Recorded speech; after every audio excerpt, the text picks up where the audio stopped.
மலையின் உயரம் 1410.60 metre. 1410 metre போனாதான் நம்ம ஏலகிரியை போய் ரீச் பண்ணுவோம். செம்மையா இருக்கு இந்த வியூ, செம்மையா இருக்கு. இந்த ரோடு எப்படி இருக்குனாக்கா ரொம்ப அந்த அகலம் வந்து சின்னதா இருக்கு. ரோடோட அகலம் குறுகலா இருக்கு.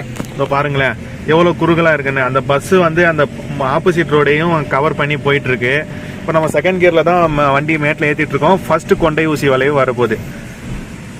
இப்போ அந்த பஸ் திரும்புதுங்களா, அந்த பஸ்ஸுக்கு பின்னாடியே நம்ம ஃபாலோ பண்ணணும். ஏன்னா அந்த பஸ் ஆப்போசிட் லைன்ல ஏறும்போது ஆப்போசிட் லைன்ல வரவங்க என்ன பண்ணுவாங்கனாக்கா இந்த லைனுக்கு வந்துருவாங்க.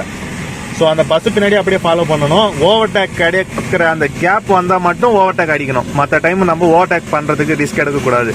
இன்னும் வேறு வழியில் இந்த ஆட்டோ பார்த்தீங்கன்னாக்கா ஓவர்டேக் பண்ணுறதுக்கு ட்ரை பண்ணிட்டு இருக்காங்க. ஸோ ஒருத்தர் ஓவர்டேக் பண்ண ட்ரை பண்ணும்பொழுது நம்மளும் பின்னாடி அப்படியே பிளைண்டாக ஓவர்டேக் பண்ணக்கூடாது. ஃபர்ஸ்ட் அவங்க ஓவர்டேக் பண்ணுறதுக்கு விட்டுறணும், அதுக்கப்புறம் தான் நம்ம ஓவர்டேக் பண்ணணும்.